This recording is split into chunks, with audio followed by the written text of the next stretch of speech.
All right, well, why don't we get started? And Adrian, would you read for us the opening prayers and just read the English? Start at the altruistic motivation and go through to the 100 syllable, please. Thank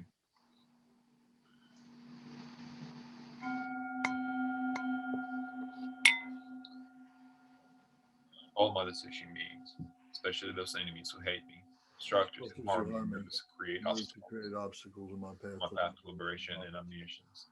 May they experience happiness, be separated from suffering, and swiftly I would establish them in a state of past, perfect, complete, and precious Buddhahood. All mother searching beings, especially those enemies who hate me, obstructors who harm me, and those who create obstacles on my path to liberation and omniscience.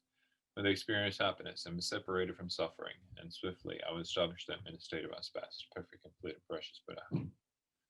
All mother searching beings, especially those enemies who hate me, obstructors who harm me, and those who create obstacles on my path to liberation and omniscience, when they experience happiness and be separated from suffering, and swiftly I will establish them in a state of unsurpassed, perfect, complete, and precious Buddha.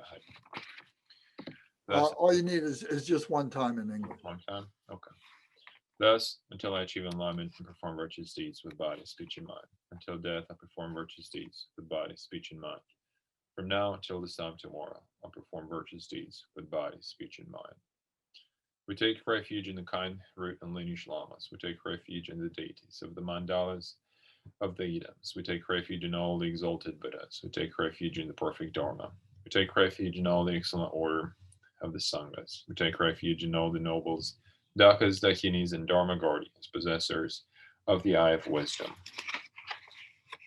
Until I attain the heart of enlightenment, I take refuge in all the Buddhas. I take refuge in the Dharma, and likewise in the assembly of the Bodhisattvas. As the previous Buddhas embraced the enlightened mind and progressed on Bodhisattva's path, I too, for the benefit of all sentient beings, give birth to bodhicitta and apply myself to accomplish the stages of the path.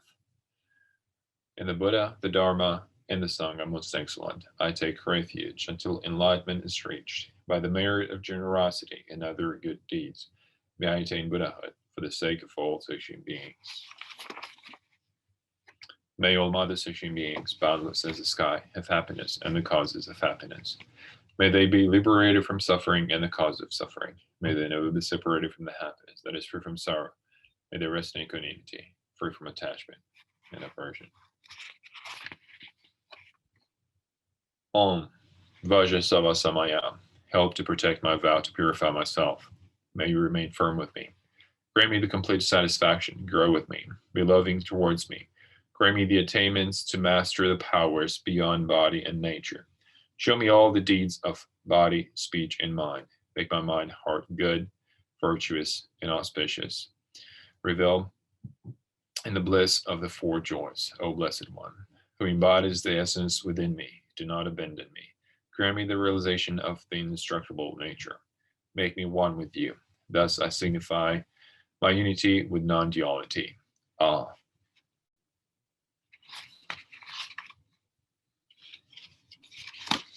Okay, very good. Thank you. Okay, so as I was saying to Gary, that each one of us, we've got this Buddha nature within ourselves. We've got this potential. And Buddha is just a name that we give to this. There's many other traditions have many different names for it. And they're talking about the essence of this awareness, of this wisdom awareness that we have, and it's all the same thing. And it's a personal search. We all have to find that ourselves, and the way that we find it is by recognizing what's blocking it up, why we're not living that, and then discover what that is, examine that, know that there's antidotes to be able to clean that away.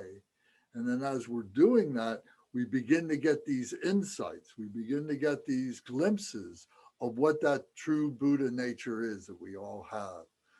So this is revealed to us really from our practices.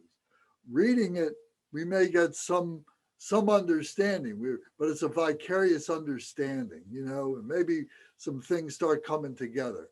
But when we really sit down and we really start committing ourselves to sitting for an hour reading these prayers, then sitting and contemplating the meaning of these prayers, and then maybe doing a deity yoga practice or doing some chanting. That's when we really begin to have those moments of true clarity, when it begins to really awaken within us. We begin to see it because we're quieting down our physical body, and we're quieting down the monkey mind. We're quieting down the noise of our mind and so on, and going from thought to thought. Why am I doing this? I could be doing this. I should be doing that, and so on. And we start just letting the prayers work on us. And then we start having those moments of no thought. We start having those moments of clarity, of recognition of our true nature and all the different ways in which it's explained. So this is what the Buddha is seeing that, recognizing that. And then as we begin to piece all these experiences together, they become more and more stable, and we begin to live the life more and more of being a Buddha. We see that stronger and stronger. But we don't become a Buddha right away. We go from being a beginner who's studying, who's reading and beginning to do practicing. Then we become a practitioner, is someone who is making a real commitment and has taken up daily practice and is really working at this. And then a practitioner becomes a yogi or a yogin or a yogini if it's a female. And the yogi, it means in union, that we become in union with the deity. We become in union with this. We really understand. We really now have a visceral relationship with this, an experience with this, and not just one experience, but a body of experiences with this that come from doing the practices and so on. It doesn't come by itself. It comes from being a practitioner first. And then one really becomes in union with it. And then you can sit very easily by yourself, and you can, by that time, you can go through and you will have memorized, you will have become the embodiment of these practices. And this true nature will be yours. You will recognize it. It will be something that's vibrant within yourself. It's like having this light that never is extinguished, it is never blocked up again. And then we become a siddha. And the siddha is an accomplished one. Siddhis are the accomplishments. These are the levels of really breaking through our emotions, breaking through our mental misconceptions, breaking through our habitual tendencies. And we're really accomplishing this enlightenment, this quality of enlightenment. And we all have potential to do that. And it doesn't take a lot. It's not a question of intelligence. It's not a question of age. It's not a question of whether we're rich or poor or a man or a woman. It's a question of how much commitment we put to the process and really allow ourselves to break through. That's what we're trying to do, is to break through our ordinary mindfulness into our spiritual mindfulness. So we begin to recognize that, we begin to see that, we begin to behave like that more and more. So we talk about the three bodies of the Buddha. So this is from chapter 20 that we didn't talk about last week, but there's three bodies of the Buddha, and we've said this many times. These are the three kayas. There's the Dharmakaya, there's the Sambhogakaya, and there is the Nirmanakaya.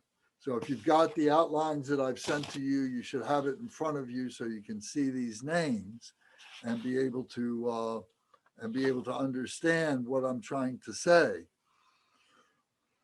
The Dharmakaya is this unborn nature of the Buddha that is within us, this expressionless inability to be able to communicate what this is. But yet we experience it, and we have the awareness of that. And we see that that awareness is everywhere. We see it everywhere. We see all this phenomenal nature is all part, is the display of that Dharmakaya, of that unexplained.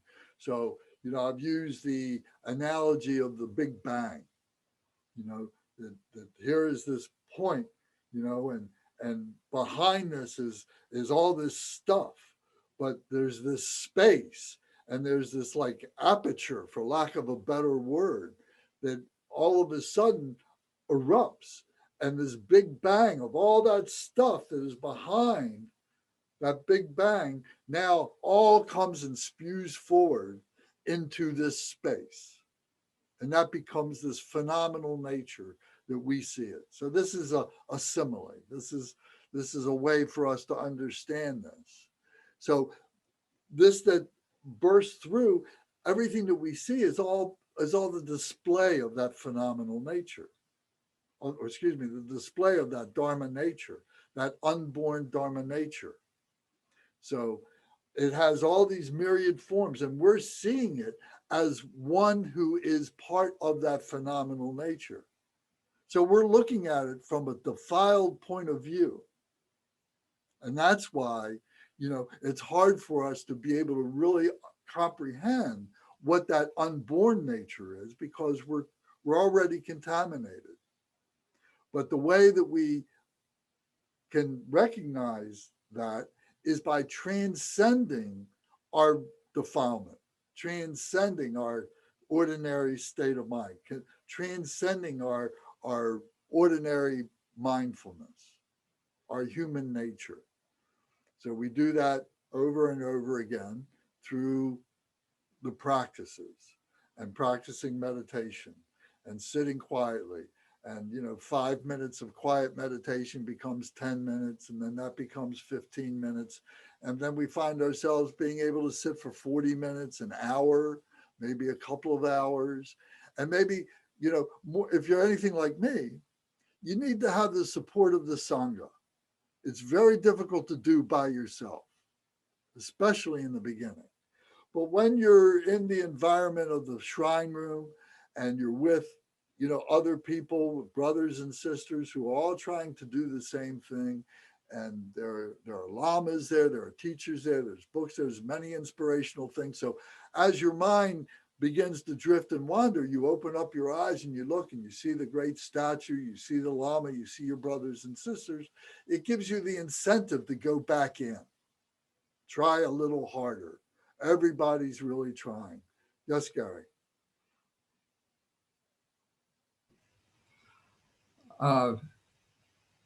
You know me, I've been reading through lots of stuff trying to figure it out. And I came upon something recently that I kept by a lama named Trungpa Rinpoche. Trungpa, forgive me if I'm not pronouncing it. Trungpa Chogo Rinpoche. We have to allow ourselves to realize that we are complete fools. Otherwise, we have nowhere to begin. Right. That really stopped me in my tracks. How I was assembling and figuring and organizing and making my way to a conclusion that would never be reached. Well, that realization kind of comes sort of in the middle of being a beginner. If you're exposed to that in the very beginning, it would demoralize you from the very start, and you wouldn't even get on the path. You wouldn't even start. But if once you get on the path, you're going to a place and you're meeting people and everything, and then you start getting some exhilaration of what this bliss is, of what this Buddha nature is. But then then you realize they're telling you in the books, or they're telling you that we're looking at it with this defiled mind, with this confusion. Now you can accept it better and say, yes, okay, that's what's really blocking me up. It's true. I can recognize this. So you're at a point now where I think you can appreciate that. and say, okay, we are that lotus flower that is growing out of the muck and mire of the pond. And now we're this lotus flower of purity that's coming out of that. I can see the change in myself, and other people can see the change. Does that make sense?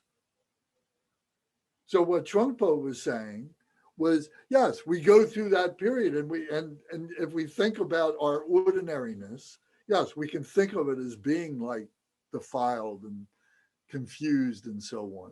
And that's what we have to transcend. And we can do that.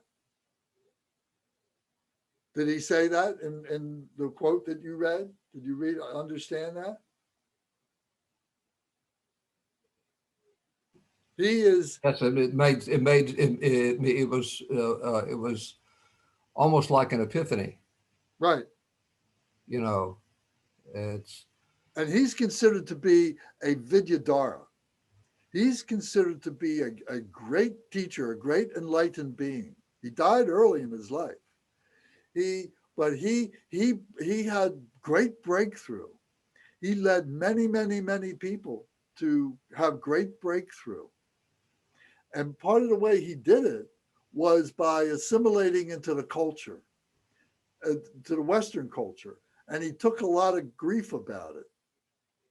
You know, he became a drinker, drinking booze, and a carouser, you know, and a womanizer, and he wore Western clothes. He didn't wear Tibetan clothes, you know, but he was a great teacher. He understood really good. He was a great yogi, and he was a good scholar. I don't think he was a great scholar, but I think he was a very good scholar, and he understood some Sanskrit, and he did some interpretations of some very esoteric Buddhism. So he assimilated into the society and so on, and by doing that, he won the attention, the affection of many Westerners who might otherwise have been put off by the robes and put off by, but he said, oh, I'm going to meet you halfway. I'll drink with you. I'll party with you, you know, and show that by doing this, I'm demonstrating my crazy wisdom. And there's a book called Crazy Wisdom that he wrote about how you can achieve these levels. First, we go through these levels of renunciation, of purification, of not indulging in these things, of being rigid and have great moral ethics and so on. But then there's this point where now you cross over and it doesn't matter. That doesn't matter anymore. It doesn't necessarily have to hold you back. It holds you back in the beginning. But once you cross over, now you are at this level that you're not going backwards. So he was representing that. And that became a source of a lot of confusion for a lot of people, you know, and a lot of Buddhists who said, oh, he wasn't valid because he did these terrible things, you know. But he was demonstrating the power of what it is to be a great yogi, of what it is to be a great siddha. You know, I don't think he was a Buddha, but he definitely was a yogi. He was a siddha at the level of being what they call a Vidyadhara.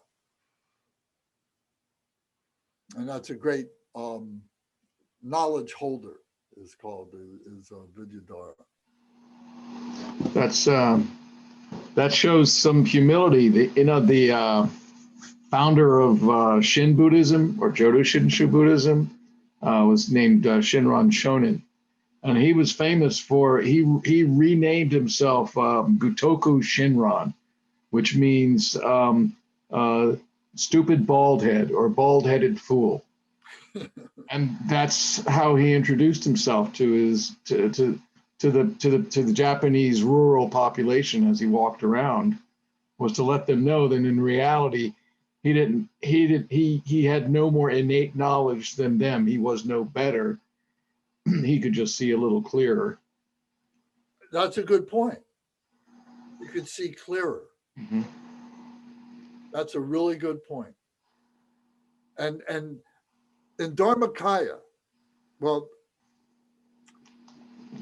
Dharmakaya is clear light. It's clear light, seeing clearly. Mahamudra, clear light. Now, in Sambhogakaya, we see all the different colored lights. And those different colored lights represent different Buddha families and so on.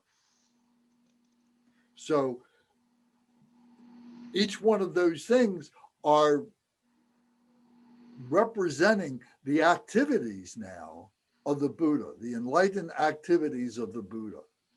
So to have activities mean that one has to be animated. One has to be in a form. One has to be doing things. One has to have thoughts and so on. So it's part of that display. Here is Dharmakaya that is unborn.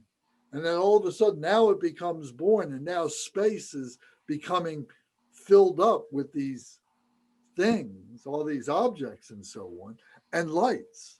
Before it's just all clear light. Now it's light. And those lights are vibrating at different levels and so on.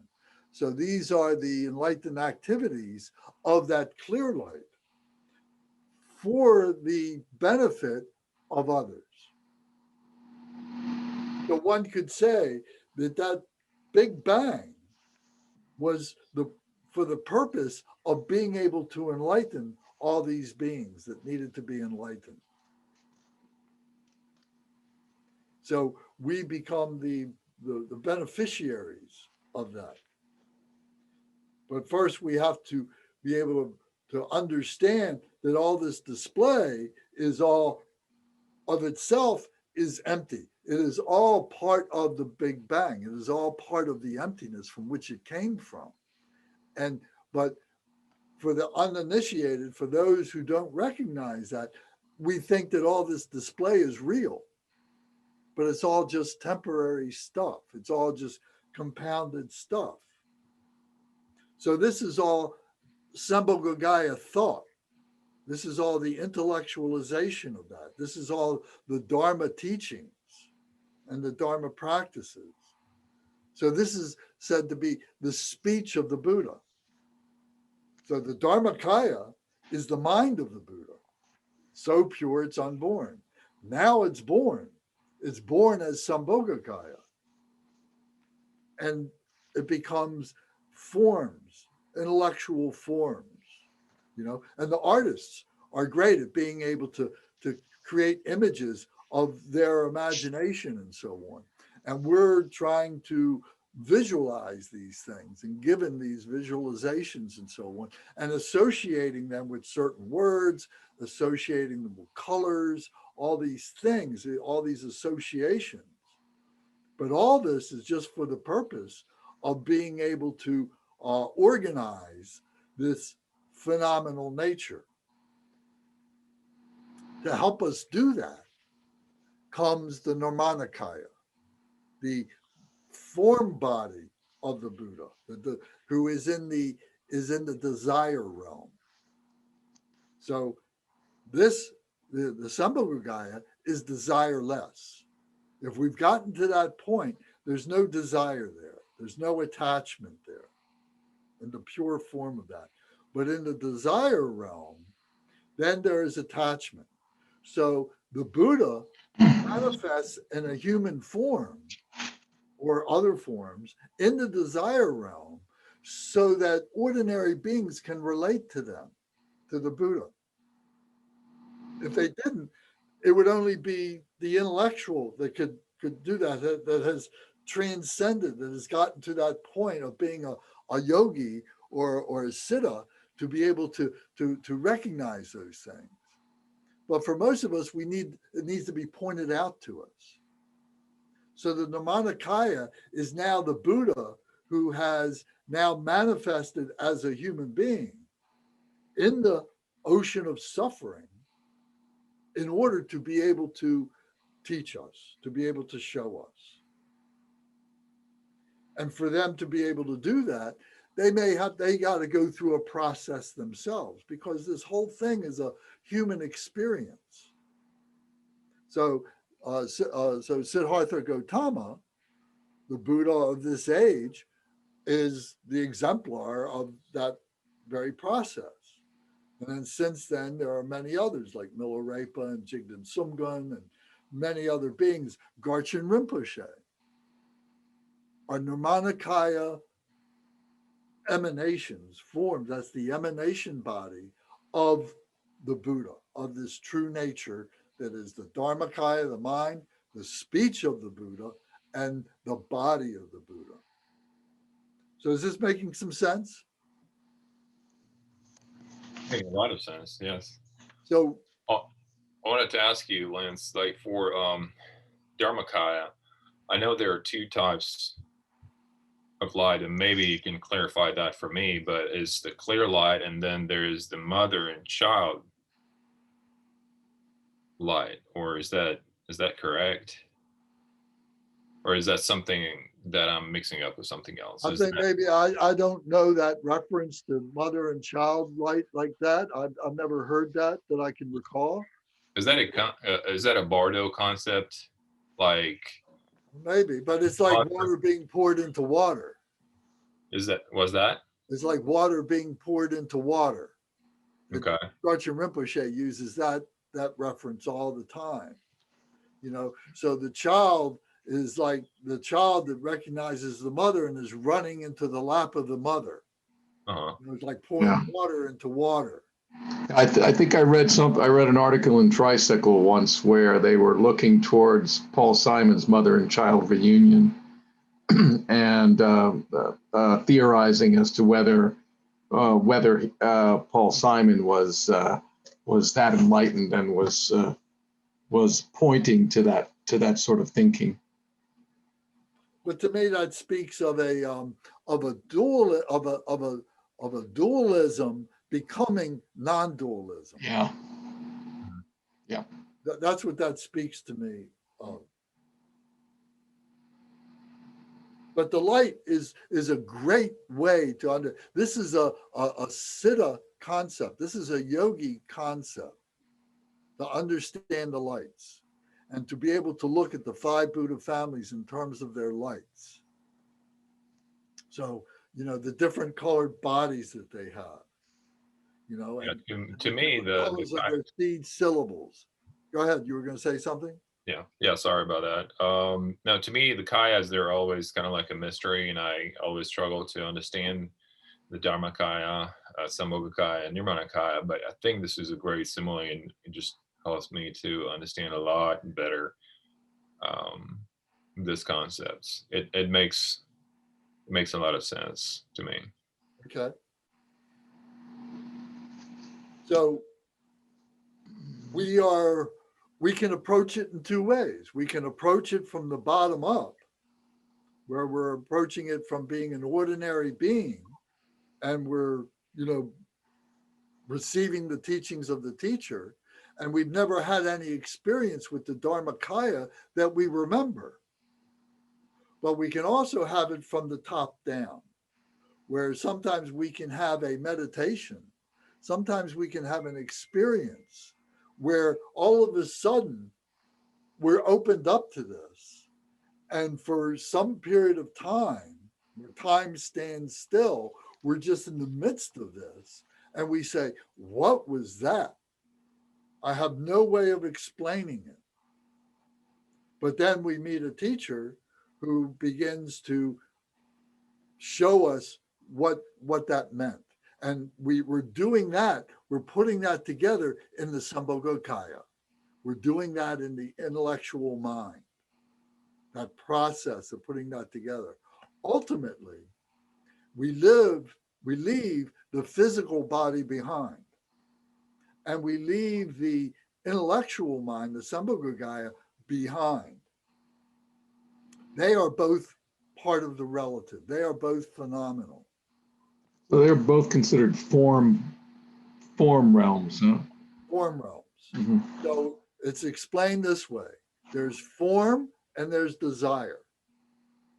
So we start off desireless and formless in the Dharmakaya. And in the Sambhogakaya, we are desireless but form. And in Nirmanakaya, we are both form and desire.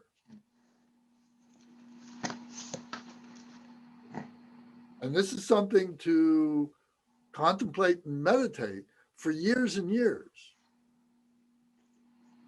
And you So see, go ahead. the lights in Sambhogakaya that you're talking about, they do have form, so they can be perceived by form, right? So is this are the lights in Sambhogakaya somewhat can be perceived through like third eye, sometimes like the lights that you perceive during, a meditation, Well, instance? that's a simile. That's just a technique that a human being can relate to. That we've got this third eye, this wisdom eye. But a lot of people are saying that's the pineal gland. Maybe, I don't know.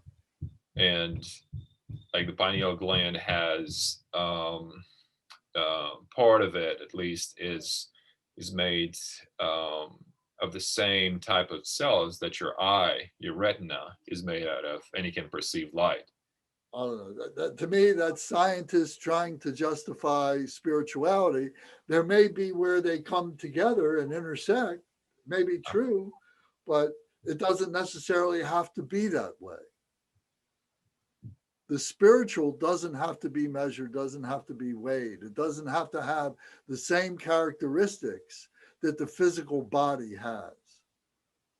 Right, but When we're trying to qualify it in physical terms, we're likely to be missing the point.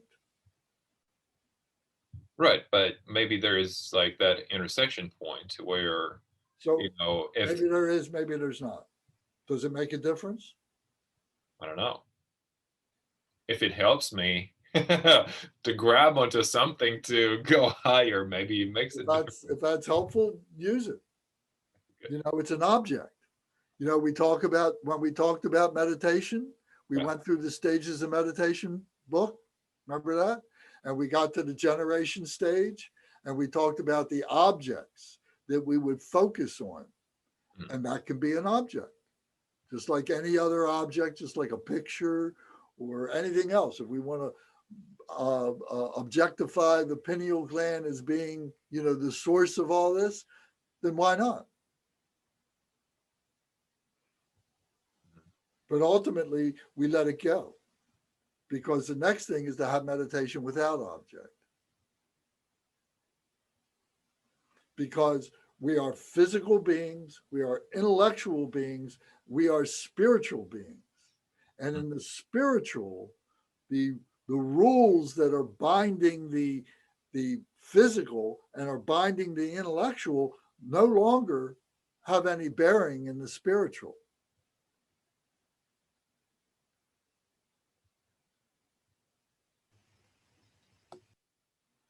This is the conundrum that the physicists are going through with trying to find the singularity. This is what we talked about last year about with David Bohm and Krishnamurti, and we were talking about that. And they talk about the black holes, and they talk about that as you approach the black hole, you come to what they call the event horizon. And at the event horizon, on this side of the event horizon, there is quantum physics, and on the other side of the event horizon is something else, and they're trying to find the singularity that brings those two things together. But once you go into the black hole, you no longer, the rules of quantum physics no longer apply. And they're arguing about that too.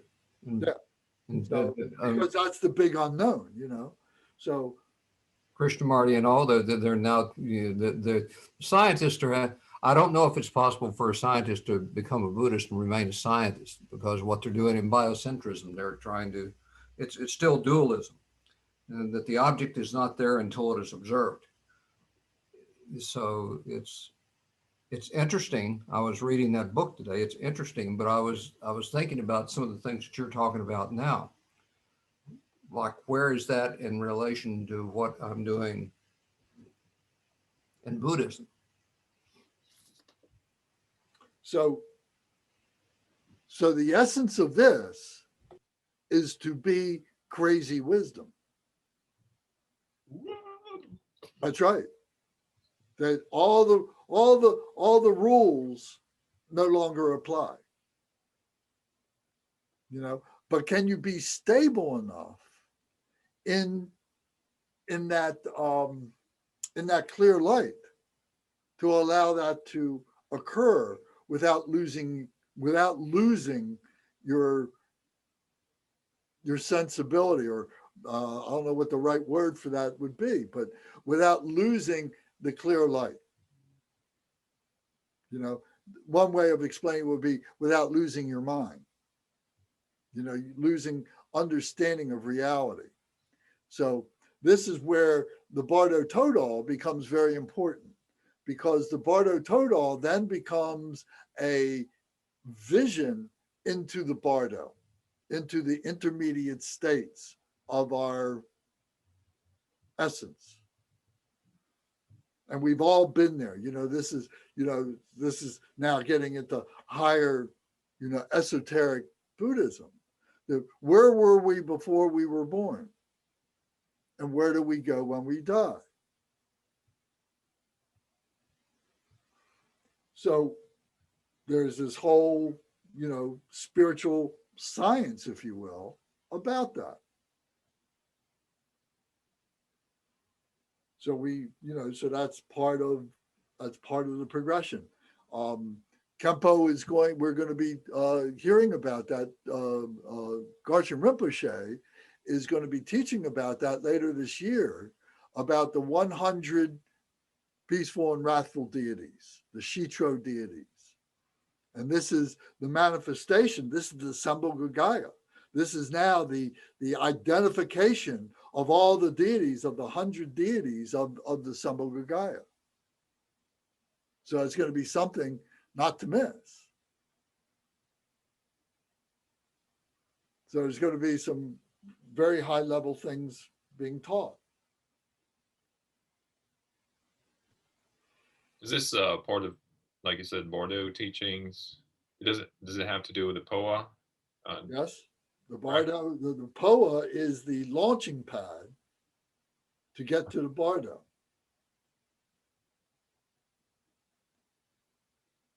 So, very, very generally, that we practice POA every time we do meditation, if we're really doing serious meditation. Because what we are doing is we are the dissolution where we generate the deity, right? The visualization, we become the deity and everything. And then we have this completion stage now where we become the deity now. We are the deity. We're understanding the essence of the deity and the activity of the deity. And then we let it all go, the dissolution. Then we go into the Dharmakaya, the dissolution.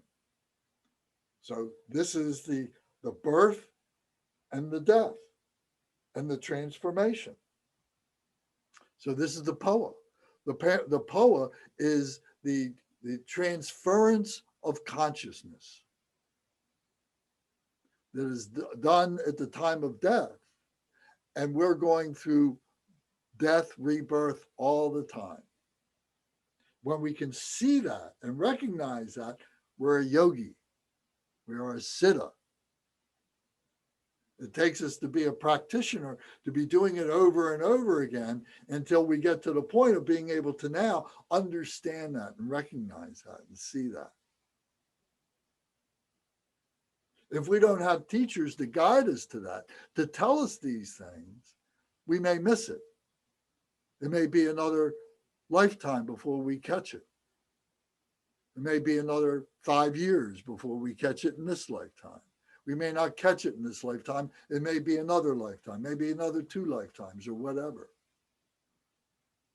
This is the benefit of the Nirmanakaya form of the Buddha, who comes and accelerates our awareness. If the teacher wasn't there, we have to discover it for ourselves. It's going to take a much longer period of time, isn't it? It's going to take more work, more experience.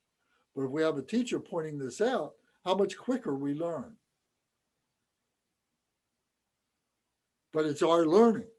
The teacher isn't doing it for us, just pointing out how to get there and what traps there might be along the way. And if we get caught in one of those traps, how to help us get out of that trap. But we've got to do all the work ourselves. The teacher isn't doing it for us. We have to be the yogi, the yogini. We have to be the siddha. We have to be the Buddha.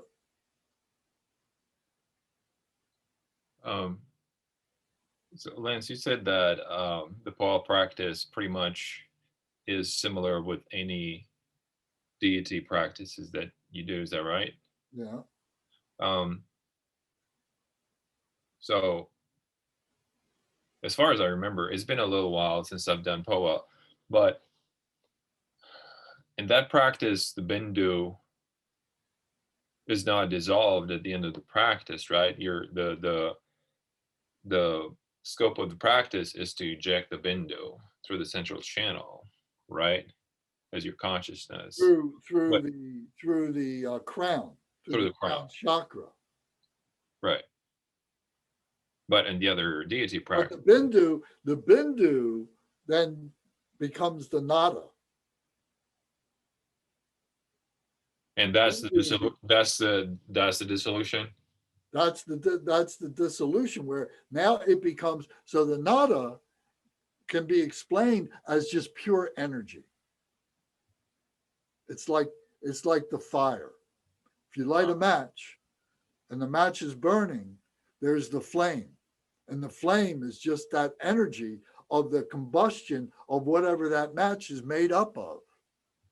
So the match is like the bindu, but the fire is just gases, is just energy, The heat. is light and heat.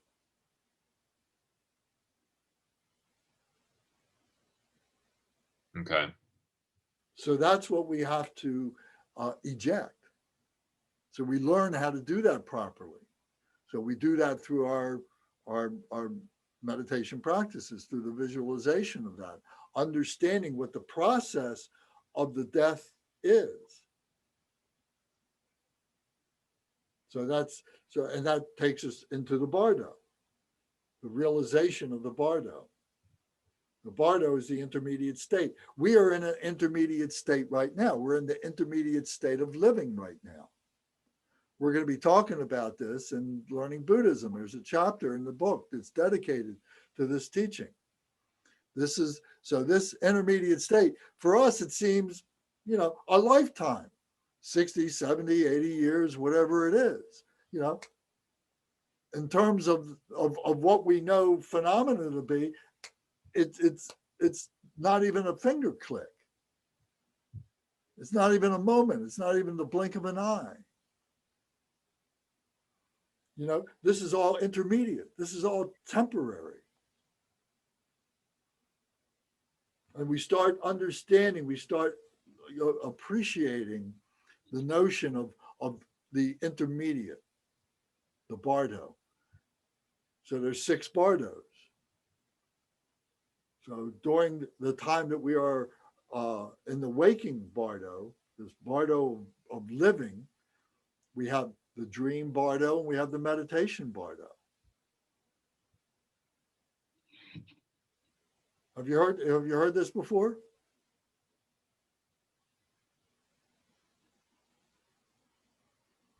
Yes. Yeah, I think so. So, you know, I don't want to spend time on this because we're going to talk about more about this later on. But I'll finish the conversation by saying this, that there's 6 bardos. We're in the waking bardo, the living bardo. Doing this, we have dreams. Dreams are involuntary bardo. Meditation is completely controlled by voluntary. We have control of the meditation. And what we are realizing in the dream or in the meditation or in the living is the reality of the 6 bardos, but we don't have names for it yet. We don't have experience with it yet. We need to learn what that all means. Then we go through the bardo of death, where we are giving up our bodies, we're giving up our intellect. Our memory is gone. And then our spirit, then the spirit body continues on now and becomes pure spirit, not encumbered by the physical body, not encumbered by the intellectual thought. And now we become in the bardo of reality. Now we're in the midst of this now, this truth, this freedom. This is the pure freedom. This is the pure view. When we talk about, you know, the Eightfold Path, and we have the right view. Now we are in it, and either we are abiding in it, either we become the bardo, we become reality, or we are scared to death of it, that we can't remain. And we say, I want a body again. I can't stand this much freedom. I got to have a body. I got to have possessions. I got to have an identity. So then we go through the process of becoming and then rebirth. So there's the bardo of death, which is the 4th bardo. There's the bardo of reality, which is the bardo of the 5th bardo, the bardo of reality, and then the bardo of becoming, or the bardo of rebirth, the same thing, means the same thing. And then we start over again. So what we are learning to do is to be able to remain in the bardo of reality, to remain a spiritual person, to be a spiritual being. And it doesn't matter whether we are in a human form or any other form. Who knows what else is out there? Because now there's this total freedom beyond the human comprehension. What does that mean? We don't, as human beings, we don't know. We can experience that freedom through our meditation. So this is what we're learning to do. This is what we're trying to do. This is what we're practicing for. Every meditation is a bardo practice, or is a bardo practice, is a poa practice, to get into the bardo, to understand the bardo. And more we bring it back with us, and that meditation stays with us more and more. And we become Buddha more and more. We become awakened more and more. So that when we actually die, when we give up our body, we don't even know the difference, because we are so much in Dharmakaya that we don't even recognize that we don't have a body anymore. Yes, sir. Lance, what I believe that I'm hearing you say, I think the lines was something that I've been reading and I was sharing with you earlier, and basically it boils down to, we have to be relieved of the notion of the self as a unique entity. That's I read that today, and that's what I think I'm hearing somewhere embedded in what you're saying. That's correct. Yes, that's correct. So we are renouncing all our knowledge and all attachments and aversions. intellectual thoughts, concepts, letting them all go. Just learning to be a nobody. The fool on the hill, Mr. Nobody, yes, or Miss Nobody. That's right. Yeah. And then what comes out of that is the Mahamudra, or what that is the state of Mahamudra. Clarity, emptiness, and unimpededness. We're everywhere at the same time. There's no time, there's no everywhere. It's all here now.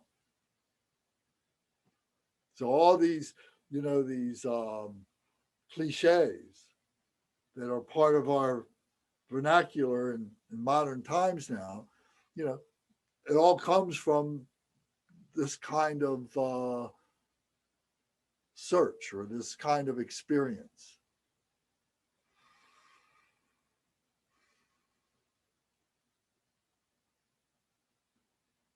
So we're bliss, we have happiness, we're beyond bliss, we're beyond joy. A few weeks ago, I told you about, the 4 absorptions and the 4 formlessnesses.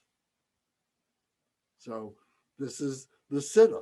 These are the accomplishments of the meditation. So we begin to see these things and we begin to understand these things, not as mind games. The mind games are the intellectualizations that we go through. The stuff that Kempo's been talking about lately, he's been talking about ways of the Bodhisattva, are these mind games. The way I interpret it are the mind games of the intellectuals.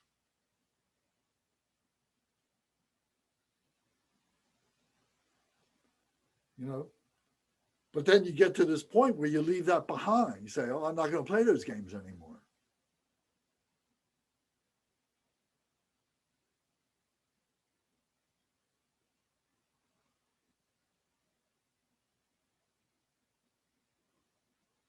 But it's good to know those things to get a stability of what it is to be a human being, to really understand what it is to be a human being, what it is to understand the mind, the way we experience it, the way we see it, in order that we can be better equipped to let it go.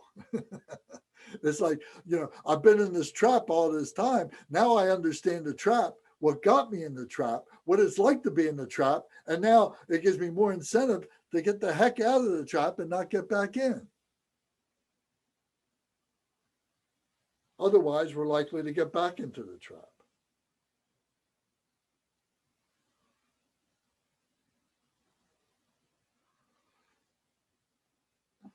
So the higher you go, the more simple it gets.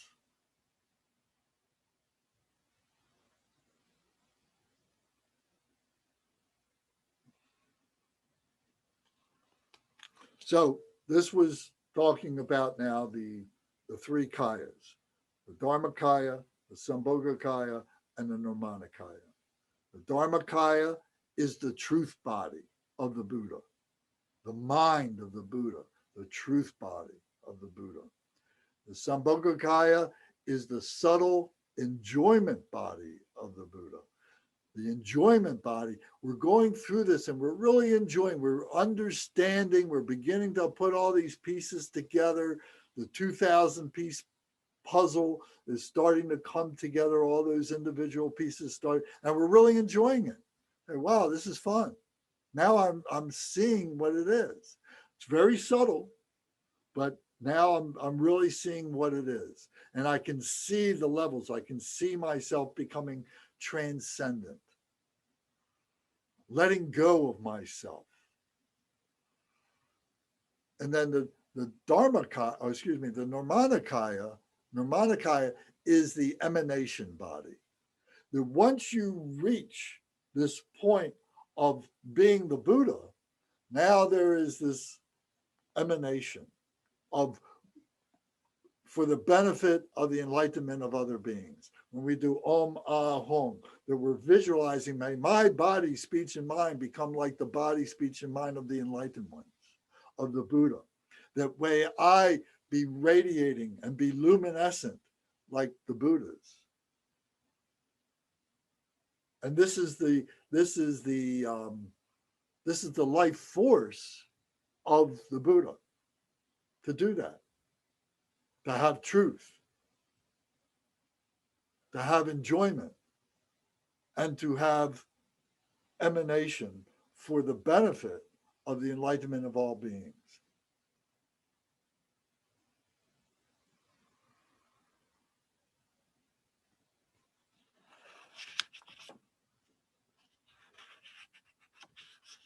So here in the handout that I gave you last week, it goes in and it's got all these similes, for the Dharmakaya, Sambhogakaya, and the Nirmanakaya. So I invite you to read that. So now, now the activities of the Buddha. So there's the activities of the body, the activities of the speech, and the activities of the mind. So really it's been what we've been talking about here.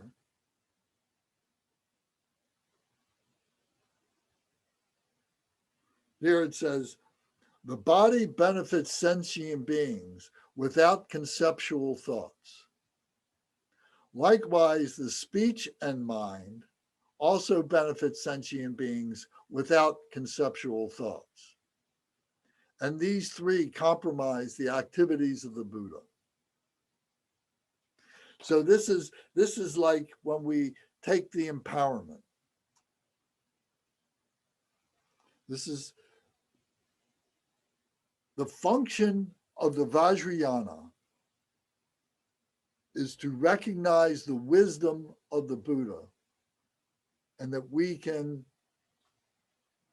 allow that wisdom to manifest within ourselves.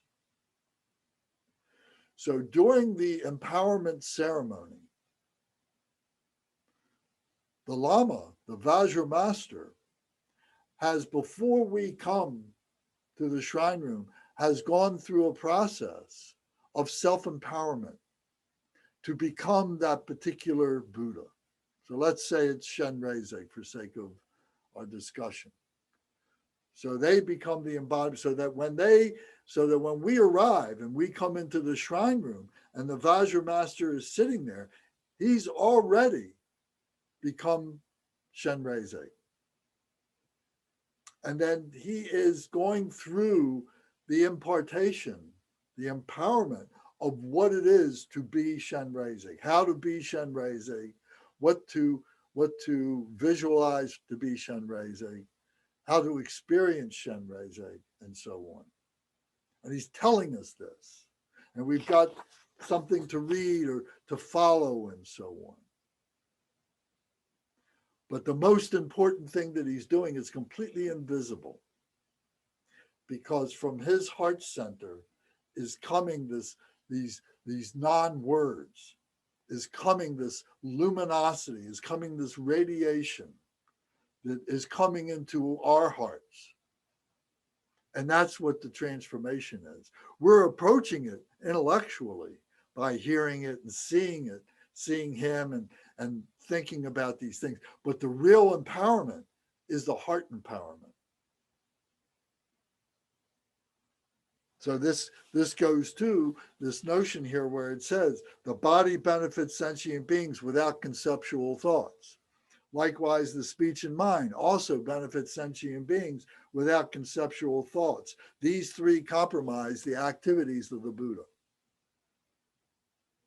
The Buddha is already within us. It's our thoughts that are blocking it up. It's our concepts that's blocking it up. When we start thinking with heart thoughts instead of brain thoughts, now we've reached Buddhahood.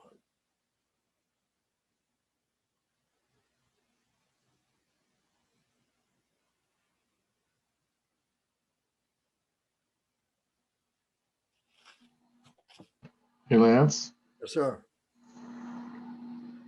My brain is trying to read that last line in two different ways.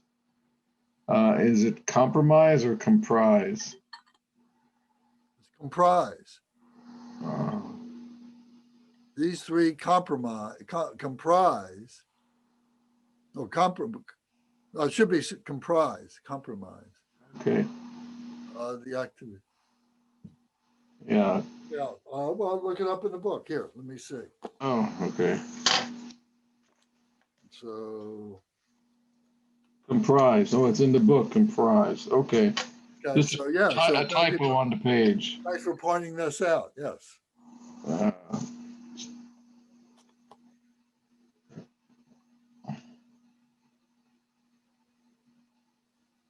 So it's comprise. So that goes away. Got it. So the OM.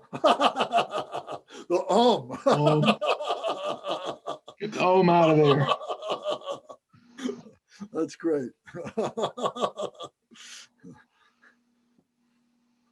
Okay, so we need to take the OM out.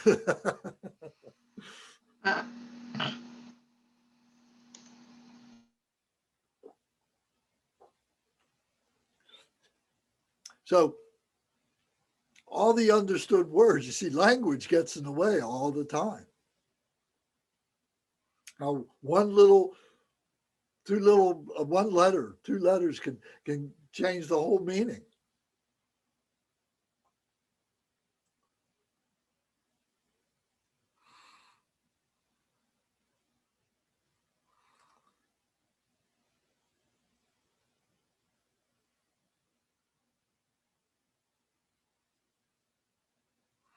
So here, so the activities of the body. I feel like a parrot, talking this way. I like to be free about it, but the simile, it says, Indra, the war king of gods, abides in a victorious palace with a retinue of goddesses. Indra's image is reflected outside the palace. From the earth, men and women see the reflections and they aspire to be born there after death. So this is the activities of the body. We see the body of the Buddha, we see images of the Buddha, and we aspire to be that. Oh, here's this fool on the hill that's sitting there completely serene, completely happy. I want to be like that. That's what it is.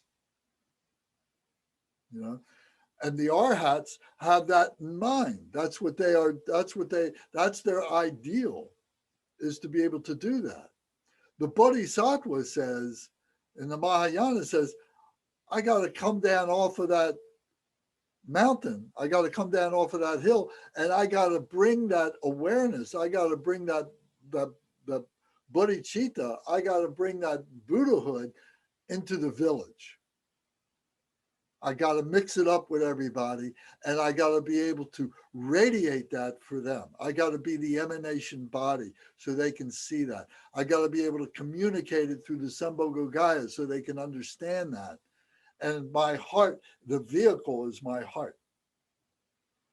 That's the main vehicle. The other stuff is all phenomenal.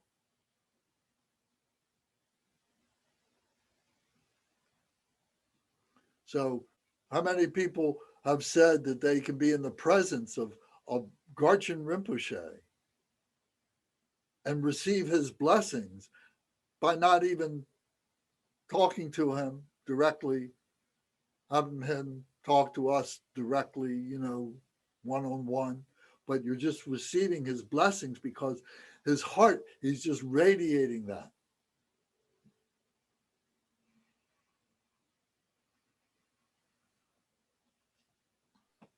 That's so true. So whether it's Garchen or there's many others, but Garchen in our midst, in our circle, I think he is the one.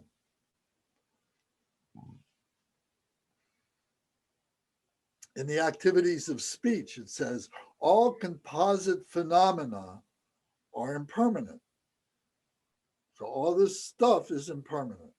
All phenomena are without self. all the afflicted states are of the nature of suffering. All the afflicted states are the nature of suffering. So all the confusion that comes with this. Now, are the trees afflicted? Are the animals afflicted? Are humans afflicted? Well, it's by matter of degree. And because humans are more intellectual, there's more affliction, there's more stuff to be confused because we have all this other stuff that's going on. The tree is very simple. It has no mind. It doesn't have to be confused that way. An animal isn't that sophisticated. It doesn't realize itself. But yet they have suffering. The tree can get a blight and can fall before its time. An animal can be eaten by another animal. A human being can do all the crazy things, lose its mind that humans do. And then number 4, the actions of speech, the activities of speech is all the cessations are peace. So what that means is by cutting through all these things, all these attachments, all these aversions, by cutting through, by becoming simple, we find peace. Peace of mind, peace of mind, peace of mind. The Buddha remains in the mind of the Buddha even when the Buddha is interrupted. As we are approaching becoming the Buddha, we can be interrupted and it becomes more of a problem for us because we're not perfected, we're not stable in the mind of the Buddha. But we're on the path and we're developing the stability to be able to manage that, to be able to do that.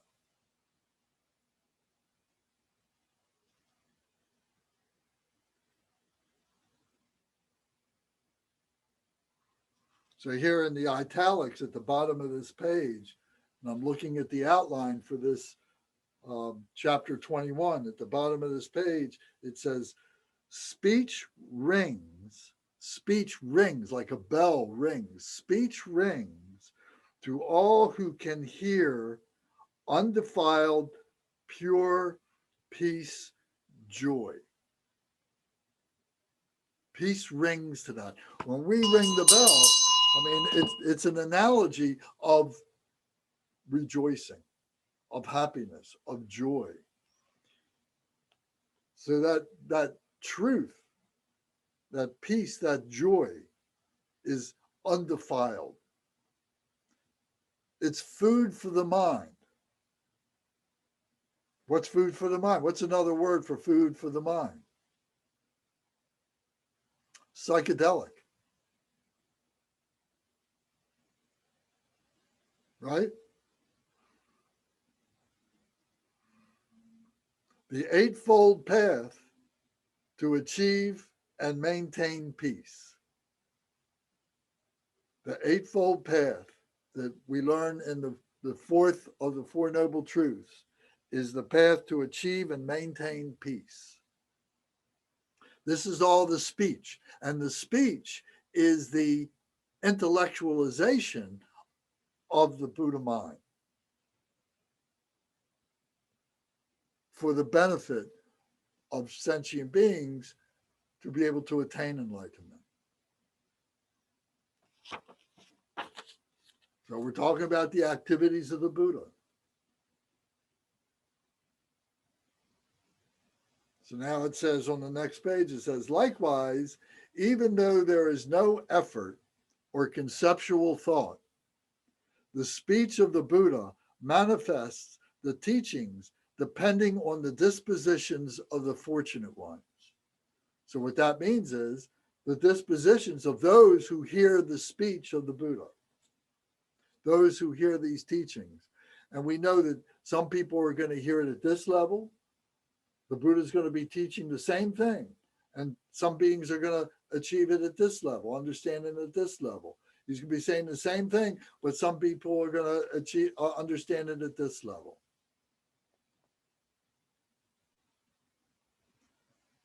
So like this, and now the italic says, like this, the all-pervading Dharmakaya, wisdom body, is without effort and so on.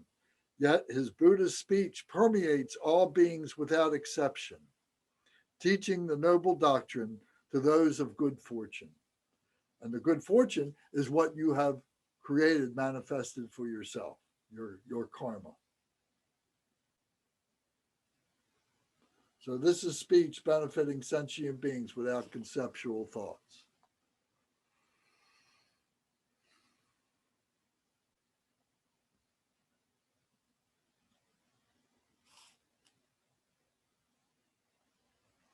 So now the activities of the mind. So we talked about the activities of the body, seeing the body of the Buddha, of the teacher, hearing the teachings of the Buddha. Now the mind is, the simile is like a cloud.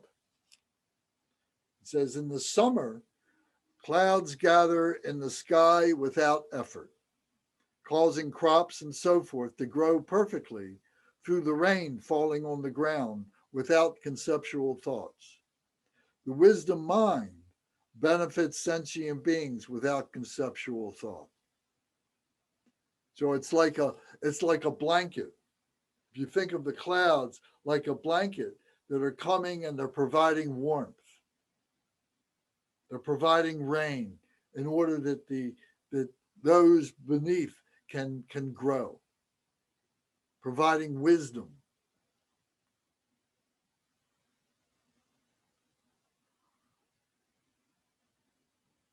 The activities of the wisdom mind ripen the trainee's crop of virtue through the rainfall of Dharma without conceptual thoughts.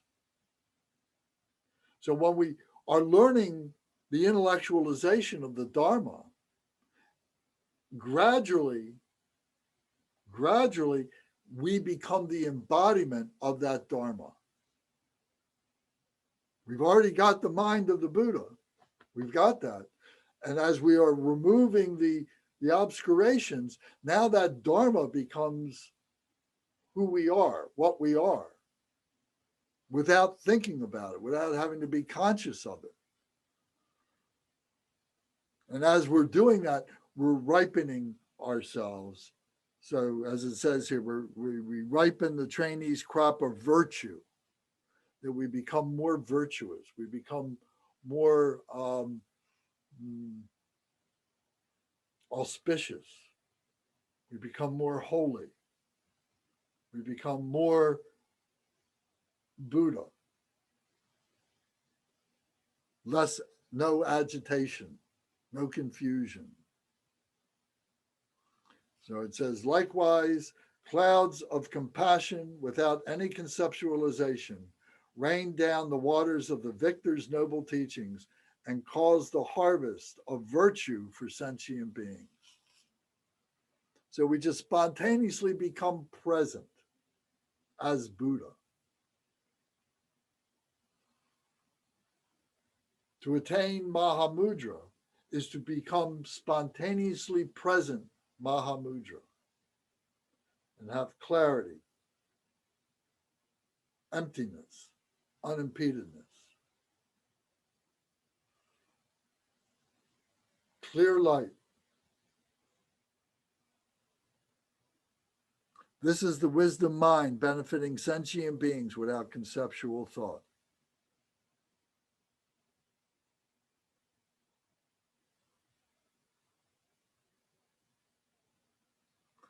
So there's all these other similes here, effortlessly, and so you can read all this.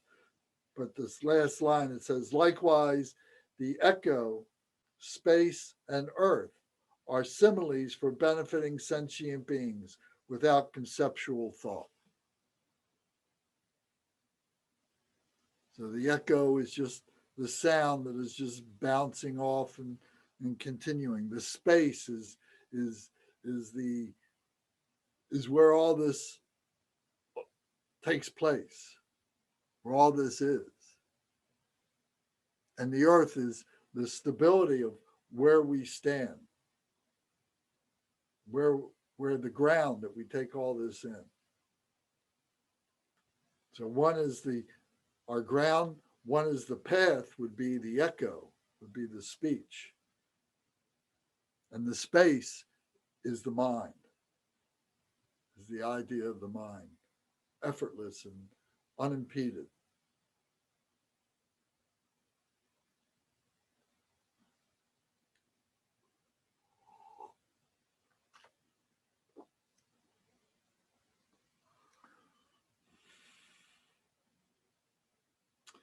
So what do you think?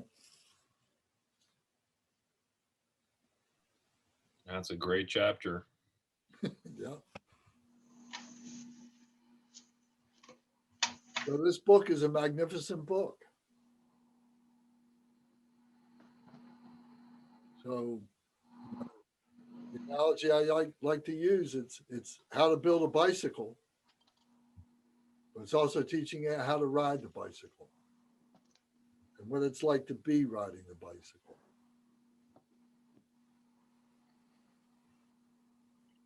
That's a lot to absorb in this chapter for sure. Well, it's something we come back to. All our work is in the first 7 or 8 chapters, for where we are right now. So we got to keep coming back to that, but we can allow ourselves to be inspired by looking at these later chapters and just kind of checking ourselves and giving ourselves motivation to carry on. But reading is one thing, doing the practices is the other. This book is not a practice book. It's not teaching practice. Those are the deity yoga practices. Those are the Nundro practices. To do the deity yoga, you got to do the Nundro first. I mean, that's the way it's typically done. They are the preliminary practice, the inner preliminary practice. So, and the first thing that we got to learn about all this is discipline. So to develop that, to give up our ego, to not have attachment or aversion. Aversion would be, oh, I can't do that. I don't have time. I'm too good for that. I already know that. Or attachment, that we do this and now I'm better than everybody else because I've done this. I don't need to do that. So the refuge in the lineage, the first part of the Nundro, is breaking through that, breaking through our ego, becoming the lineage.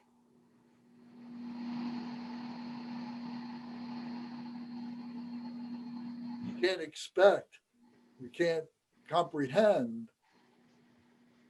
we can't be successful in deity yoga if we're still holding on to ourselves.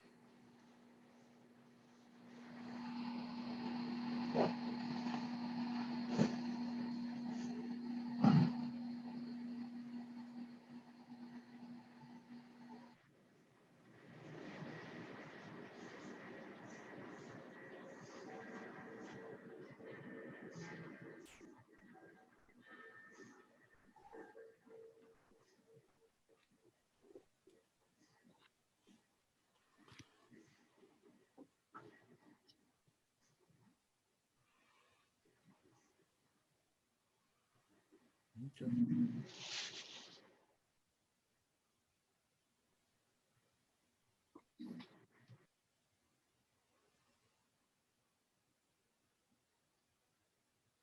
Any other comments or questions? Everybody's just suitably numb.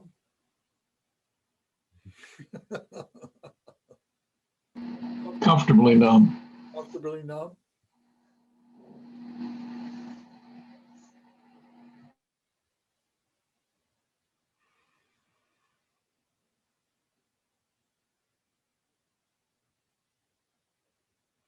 So we're very fortunate beings.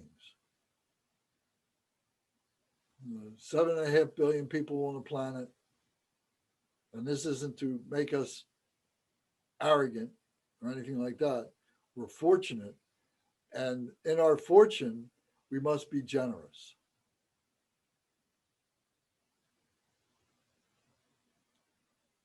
So the teachings, the Dharma teachings include the 6 perfections, the 6 paramitas, and generosity is the first of them. So it means in terms of, our wealth, of finances, but more important is the wealth of our spirituality, to be able to open that up and share that. And if all that we can do is open up our heart and do the dedications, then that's a great thing. That is really a good thing. That's the best that we can do. The money will get spent and is forgotten very quickly. The deeds that we do, if we sweep the floor, tomorrow it's going to need sweeping again. But if we can change our mind and change the mind of others and radiate that change to all beings, now there's something that can be transformative.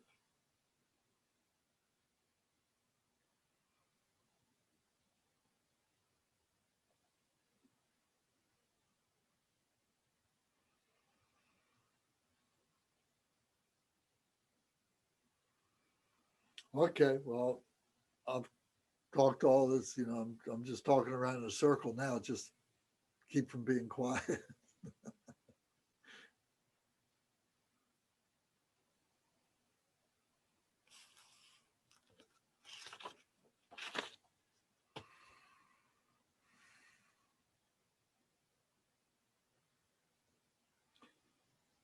So let me ask the question then, okay?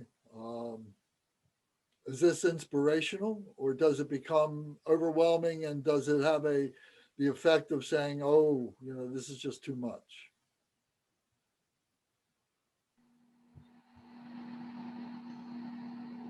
I think it's inspirational. As long as I keep touching it, and like you suggested, checking myself by touching it, I sort of check my understanding. And the first time I read through the first few chapters with all these lists and all these similes and all this language, and I was trying to follow like logic, and it seemed like I was trying to analyze it as a vipassana practice, and I was just sort of over rationalizing the content instead of honestly contemplating some of what was clear and leaving the rest for later. So I think I've kind of learned that, and in the later chapters, all I can really do is nod. All I can really do is agree. And so it's time to go back to where I was just sort of slapping myself around, what the hell is this? And no doubt, I'll be stunned by the clarity, and then next time around too, as I go up the spiral. So I can see why this is a seminal, a seminal text for folks in our lineage. It really is the manual. Would you say that this is a practice text? Clarifies practices. It clarifies to me a lot of the practice, the background, and it gives a lot of meanings to the practice, to where to where before I was just kind of like wondering, why do we do this practice? It's kind of like repeating the same thing every day. But once you get to the real meaning of it, you realize that you actually, you need it. So it is motivational. It is inspirational. So this is a wisdom text. Yeah. But then there are practice texts. Right? Yeah. And they got Well, to be done, and they need to be done concurrently. sure. Well, the wisdom, like theory, informs practice. Correct.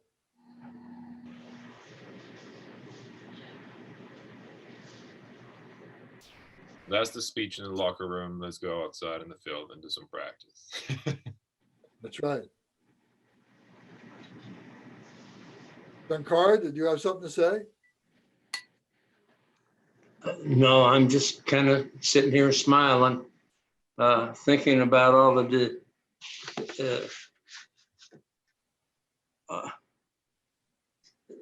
talking or reading, whatever you're doing with it, about 3/4 of an hour to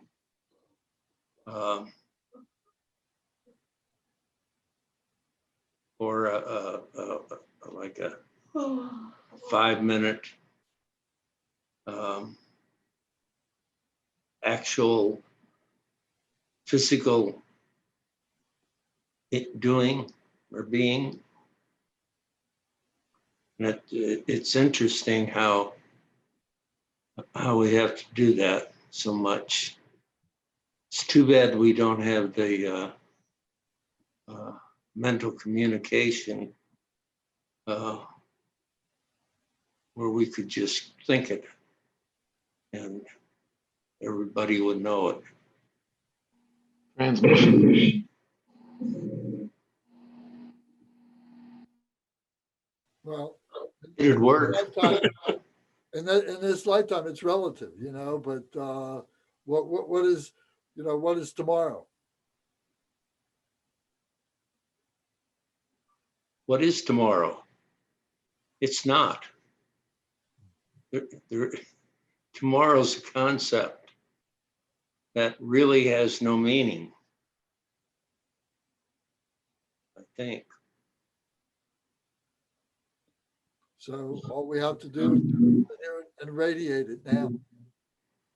So to whatever degree we're able to do that, we have gratitude. We're thankful. And we dedicate. So there's no sorrow for what we don't have. There's only gratitude for what we do have. True.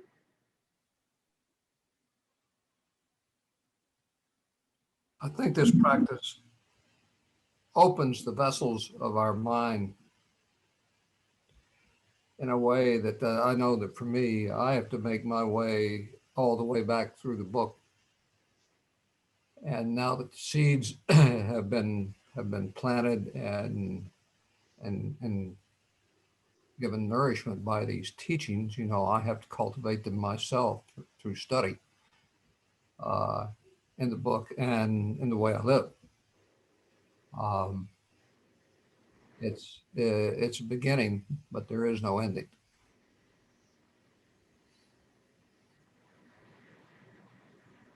That's the tantra. That's the continuum. For us as human beings, this is part of the human condition. And to accept that, to have gratitude for that. This is how we get to be a complete human being, to become a Buddha, to become an awakened one. We have to have compassion for ourselves. Exactly. Compassion for life. Without the love and the compassion for ourselves, without knowing it first here and then out there,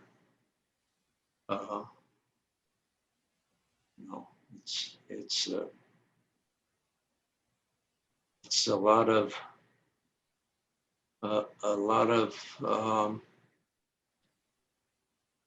work. One of my teachers told me, it doesn't cost a dime, just everything you have. Yeah.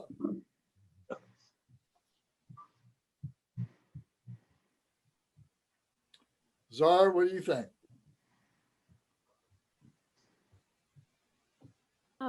I would say that I'm in place. Going back to your original question, this is an inspirational process for me as well. I echo what Michael was describing. It's yeah. I mean, it's. I think it's heavy stuff. I think Adrian also said it's just it's heavy content for. Well, for me, for sure. I can't speak on everyone else, but yeah, it's inspirational. Like I'm inspired and eager to continue moving forward in my journey and path right now. Good way.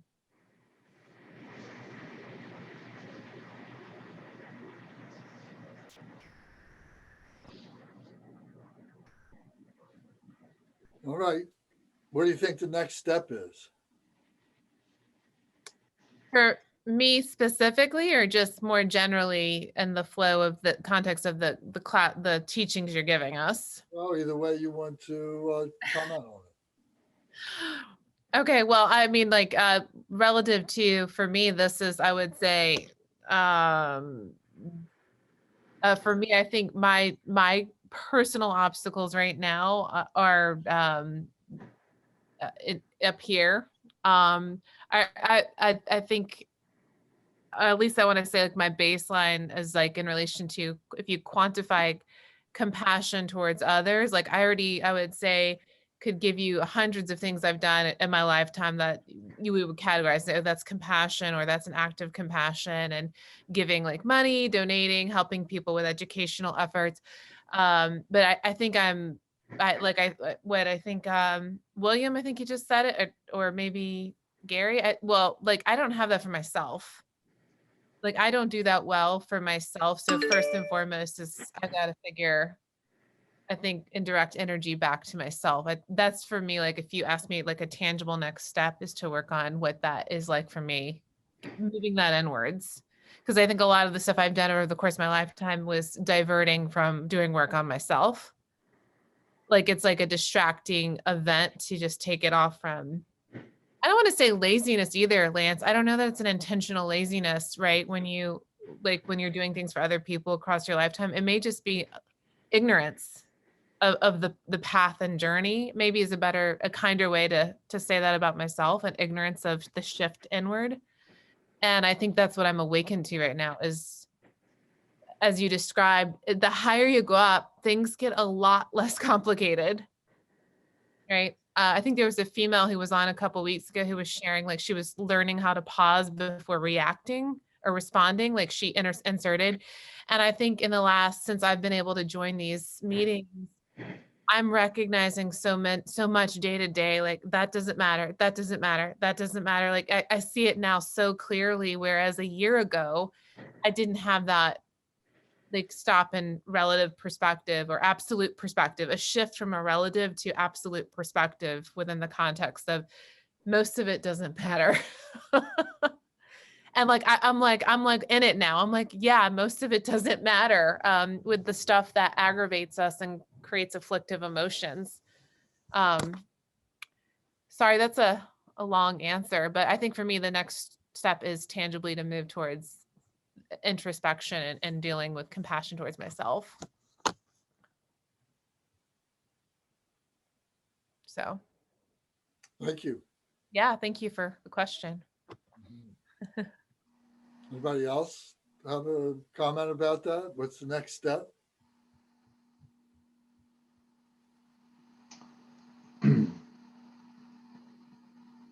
Closing prayers. Mercy, Like, mercy. Show me some mercy. I mean, I would agree with Zara. We expand so much when we try to wrap our head around some of this really large stuff, and we open ourselves. We become so permeable, and I think that's part of what Deity Yoga is meant to do for us, is to open ourselves up to our larger self, and to allow the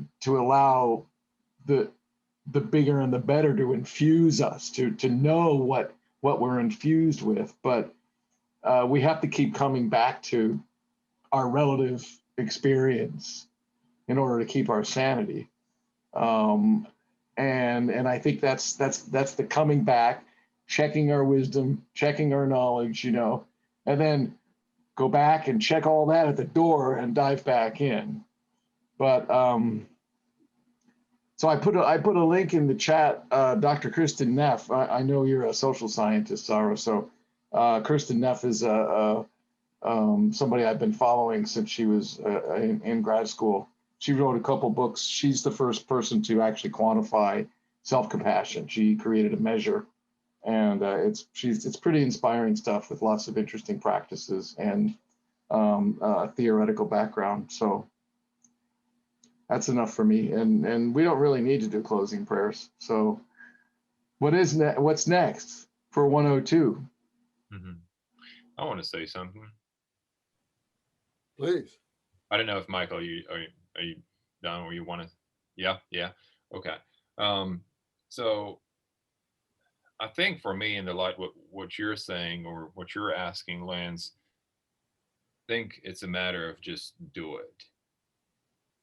So I don't want to ask nothing against your question, like what's next for me. I see the path. I just want to be on the path. I don't want to think about like what's going to be next for me, because if I do that, I'm going to intellectualize everything. I need to do this. I need to do that. That's where I'm going to be in the next few years, or, a year from now on, or next month, or whatever. And most of the time that screws me up. And I just want to be in the practice. I want to do it. And whatever the practice brings to me, I just want to be with that. Again, nothing against that question. Well, you just answered the question. What's that? I said you just answered the question. Right. If I can interpret what you just said, you said that the practice is what's in store for me, and whatever that brings, I'll be happy for. Exactly. Because like here's an example, right?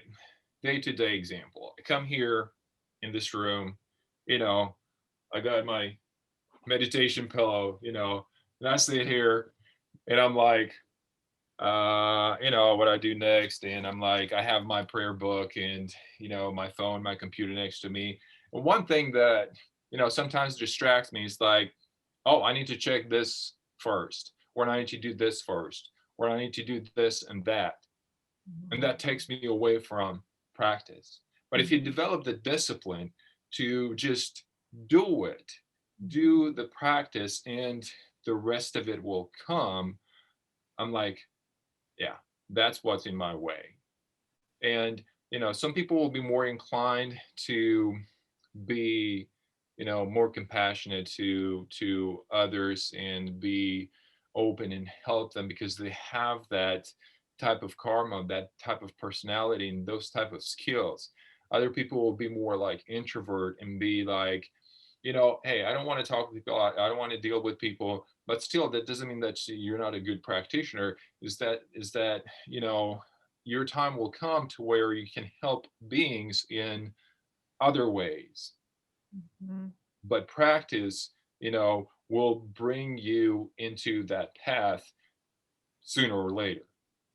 But it's just those little thoughts in the morning that arise that, oh, I need to put this lid on the right side instead of the left side of my meditation table.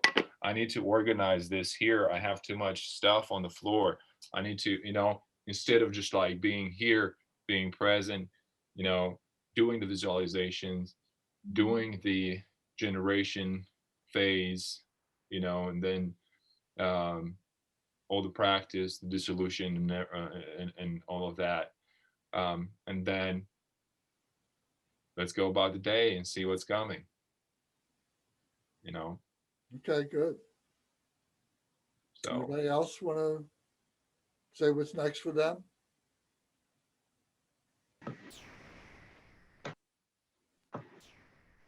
I don't know what's next necessarily, but I know that when I'm having problems, I go back to basics and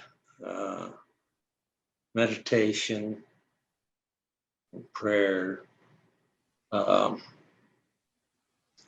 it hit the basic thing instead of trying to do all this fancy stuff with trying to think that I'm something and trying to bring somebody else into my area that I'm working at. I get to the point that I just go back to basics. Well, isn't that practice? Excuse me? Isn't that your basic practice? you got to Basic practice is meditation. Yeah. And that's what I'm trying to get to make the point, or to see that, we've had all this wisdom intellectualization on this, and now the next thing is we got to put it into practice. So what we've been trying to do, somebody asked the question, what's next with Buddhism 102 and so on, is, we're going to be talking about some more, philosophic stuff, but on Buddhism 201 that we do on Friday night, that is a practice. So what we're doing is Nandro, and I said that is the preliminary to get to the Deity Yoga. Last year, we went through and did all the Deity Yoga practices in our book. That was 11 or 12 different practices. So I want to get to that. We're going to do the Nandro. We'll do the first two steps in the Nandro, the refuge, and we'll do the purification. And then we're going to go back and do the Deity Yoga again. And then on Thursday night, we do Medicine Buddha. So I encourage you to do practice, in an organized way, whether it's by yourself, but to assimilate into a routine, to find a routine for yourself, basically like what Adrian was saying, and to establish that, to get that discipline together, like William was saying, that when he goes through a period of learning and everything, but then he goes back to, his basic meditation and practice and so on. And that's exactly right. That's perfect. That's what we need to do. So it's a balance that we make of learning new things, and then practicing those things. So that's what we're trying to do. And there's great teachings that are coming by the lamas. So please, I encourage you to tune in to those teachings, whether you do it in time, when they are giving the teachings, or you go to YouTube and you look at their the recordings, because they're all there. And Michael has been great about putting things up from Drupal Tinley Ningpo on the 37 Ways of the Bodhisattva. And at Garchin Meditation Center, they've been great about archiving all the teachings that Kempo has been doing with Ways of the Bodhisattva, and GBI has been putting up what Garchin Rinpoche does. So there's a plethora of stuff to be able to learn and to practice. And if there's something in specific that you want to practice, but you don't know how, then just let me know, and let me see how we can, make that happen. Maybe it's something that I can't do, and it's something that, a Lama can do, and we can put that out there. or maybe it's something that we can do together, and we can integrate that into our practices. So this is an organic thing in terms of it grows on its own, and you're part of it. You know, you're part of the nutrition, you're part of the rain, you're part of the, you know, the spaciousness of it, and so on. So you are contributory participants in this. So so I hope that's useful to you. I personally am very excited about all this, and I thank you all very much, because it has helped me tremendously to grow in many different ways. And to see you grow is a blessing to me. To see everybody doing that is just wonderful. So it is a totally you know, reciprocal thing. It is we're working at this together. So thank you for everything that you've done, your attention that you've done for this, and so thank you.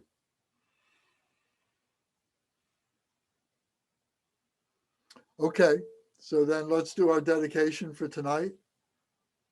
If anybody has anything else, I don't want to cut you off, but Adrian, I think you're the Umze tonight, and we'll do our dedication practice, our prayers. So if you can, we can go to page 18 in our book, and let's go through. And please, one request is go a little bit slower so everybody can follow you. You know, it's important to, you know, when we do these things, it's, and we're the Umze, it's important to be inclusive with everybody, you know, so that's an important point. When they do these in the monastery, you know, they may have all kinds of melodies that they do, but when everybody comes together and different monasteries come together, the Umze always does it very, very slowly and specifically, very heartfelt way. It's an important part of practice. Sounds good. Thank you. Dorjang, Tilopa, Naropa, Ropa, Marpa. Marpa, Pilarepa, Dharma, Lord Gampopa, Pagmodropa, and Lord Drinkungpa. Please bestow upon us the most auspicious blessing of all the Kagyu Lamas. By this virtue may I achieve the all-knowing state, and may all who travel on the waves of birth, old age, sickness, and death cross the ocean of samsara by defeating all enemies, confusion. The cause of suffering. Bodhicitta, the excellent and precious mind, where is unborn, may it arise, where is born, may it not decline, but ever increase, higher and higher. I pray that the Lama may have good health. I pray that the Lama may have long life. I pray that your Dharma activities spread far and wide. I pray that I may not be separated from you. As Manjushri, the warrior, realized the ultimate state, and as did Samantabhadra, I will follow in their path and fully dedicate all the merit for all sentient beings. By the blessing of the Buddha, who attained the three kayas, by the blessing of the truth of the unchanging Dharma as such, by the blessing of the indivisible Sangha order, may the merit I share bear fruit. By the virtues collected in the three times by myself and all beings in samsara and nirvana, and by the innate root of virtue, may I and all sentient beings quickly attain unsurpassed, perfect, complete, and precious enlightenment. May the teachings of the great Drikungpa Ratnashri, who is omniscient, Lord of the Dharma, Master of interdependence, continue and increase through study, practice, contemplation, and meditation until the end of samsara. Glorious, holy, venerable, precious, kind root and lineage lamas, divine assemblies of yidams and assemblies of Buddhas, Bodhisattvas, yogins, yoginis, and dakinis, dwelling in the 10 directions, please hear my prayer. May the virtues collected in the three times by myself and all sentient beings in samsara and nirvana, and the innate root of virtue, not result in the 8 worldly concerns, the 4 causes of samsara, or rebirth as a Shravaka or Pratikya Buddha. May all mother sentient beings, especially those enemies who hate me and mine, obstructors who harm, misleading Maras, and the hordes of demons, experience happiness, be separated from suffering, and swiftly attain unsurpassed, perfect, complete, and precious Buddhahood. By the power of this vast root of virtue, may I benefit all beings through my body, speech, and mind. May the afflictions of desire, hatred, ignorance, arrogance, and jealousy not arise in my mind. May attachment to fame, reputation, wealth, honor, and concern for this life not arise for even a moment. May my mind stream be moistened by loving kindness, compassion, and bodhicitta, and through that may I become a spiritual master with good qualities equal to the infinity of space. May I gain the supreme attainment of Mahamudra in this very life. May the torment of suffering not arise even at the time of my death. May I not die with negative thoughts. May I not die confused by wrong view. May I not experience an untimely death. May I die joyfully and happily in the great luminosity of the mind as such, and the pervading clarity of Dharmata. May I, in any case, gain supreme attainment of Mahamudra at the time of death or in the bardo.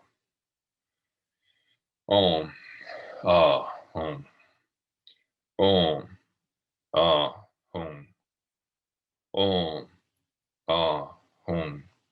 May my body, speech, and mind become inseparable of the body, speech, and mind of all the enlightened ones. Tuksheshe. Thank you. Congratulations to you all. Thank We you. went through the whole book, so that's really terrific. All 21 chapters. So I guess that's been what, 21 weeks or something like that. So that's really good. Congratulations for doing that. And then we're going to be talking about the 12 links of interdependent origination. And we're going to be talking about the 8 consciousnesses. So those are things that we'll be doing in 201 in the coming weeks. So next week we'll start with the 12 links. So should be very good. Good stuff. Lance, will that schedule be the same, or will that be the time and logistics be changed? No, we'll keep the same time. Okay, Yeah, thank so, you. Yeah, we'll keep the same time. And then Friday night we do 201 practice, and Monday night we do Buddhism 101. So I encourage people who haven't done 101, to do it. And those who want refresher to do it, we always try and do it. And we haven't done this book, Learning Buddhism, in a long time. So it's worthwhile to do. So it's always something that we're going to learn. Thank you. You're welcome. Thank you very much. Thank you, Lance. You're welcome. Thank you, Gary. Thank you, guys. Curtis. Curtis.